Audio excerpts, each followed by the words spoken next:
வணக்கம், welcome to Kundavai cooks. இன்னைக்கு என்ன பார்க்க போறோம்னா கேரட் பர்ஃபி. அதற்கு தேவையான பொருட்கள்: கேரட் 1/2 கிலோ துருவியது, முந்திரிய மிக்சியில் போட்டு பொடி பண்ணி வச்சிருக்கேன், 1 கப் பால், 1/2 கப் சர்க்கரை, 1 டீஸ்பூன் ஏலக்காய் பொடி. அதுக்கு முன்னாடி கோயா எப்படி செய்யறதுன்னு பார்க்கலாம். அதுக்கு தேவையான பொருட்கள்: 1/2 கப் பால் பவுடர், 1/4 கப் பால். இப்போ கோயா எப்படி செய்யறதுன்னு பார்க்கலாம். கடாயை வச்சுக்கோங்க, பாலை ஊற்றுங்க, பால் பவுடரை போடுங்க, அப்படியே கிண்டிகிட்டே இருங்க. ஃப்ளேம் லோவில் வச்சுக்கோங்கம்மா. கொஞ்சம் நேரம் கட்டி இல்லாமல் கலரணும். கொஞ்சம் நெய் ஊற்றிக்கலாமா, ஒட்டாமல் இருக்கிறதுக்காக.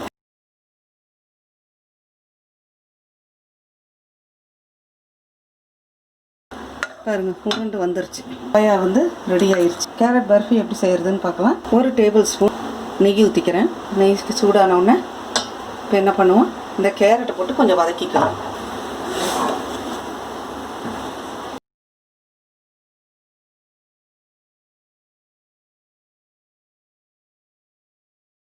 குக்கரில் போட்டு பால் ஊற்றிடுறேன். 2 விசில் வச்சுருங்க, வச்சு ஆஃப் பண்ணிடுங்க. பாருங்கப்பா, நல்லா சாஃப்டாக வெந்துருச்சு.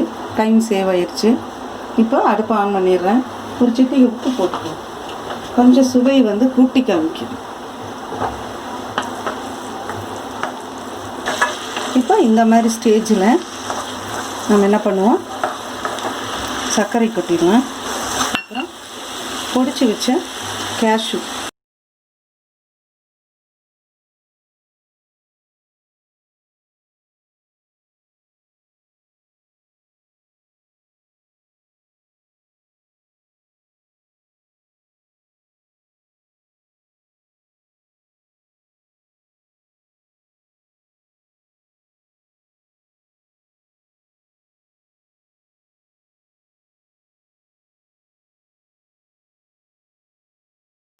இப்போ நம்ம கோயா செஞ்சு வச்சுருந்தோம் இல்லையா, அதையும் போட்டு இதில் ஸ்மாஷ் பண்ணிடுறேன். இப்போ லாக்டவுன்னால நம்ம வீட்டில் செஞ்சுட்டோம். இல்லைன்னா நீங்கள் கடையில் வைக்கிற பால்கோவா கூட போட்டு நீங்கள் செய்யலாம்.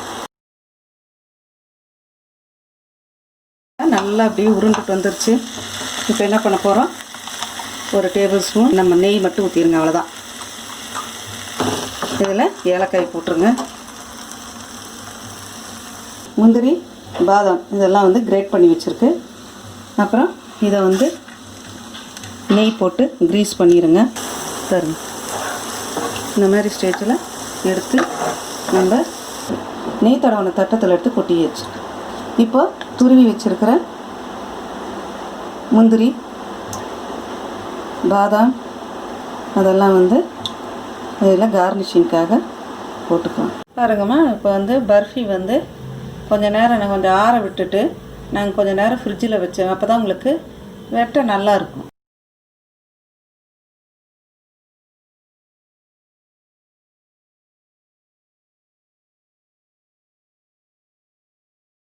சுவையான கேரட் பர்ஃபி ரெடி ஆயிடுச்சு. இந்த ரெசிபியை நீங்கள் ட்ரை பண்ணி பார்த்துட்டு உங்களுடைய கமெண்ட்ஸை எங்களுக்கு போடுங்க. உங்களுடைய ஃபேமிலி அண்ட் ஃப்ரெண்ட்ஸுக்கு ஷேர் பண்ணுங்கள். குந்தவி குக்ஸ் சேனலை சப்ஸ்கிரைப் பண்ணி வச்சுக்கோங்க.